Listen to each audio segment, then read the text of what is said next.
Vous écoutez France Inter, bienvenue si vous nous rejoignez, il est 6h30.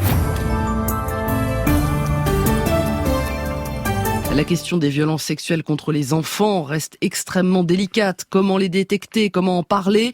À Rodez, dans l'Aveyron, une semaine de sensibilisation a justement été organisée. Elle s'achève ce soir. C'était une première en France. Les collégiens et les lycéens ont pu par exemple assister à un spectacle, L'Enfant du silence, suivi d'un débat.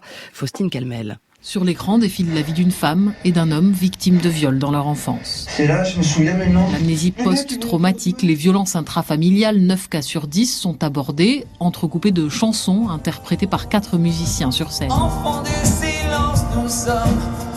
À l'issue, un débat s'organise, quelques questions. Est-ce que c'est possible que ce soit aussi des membres de la famille, parce que ça me choque un petit peu?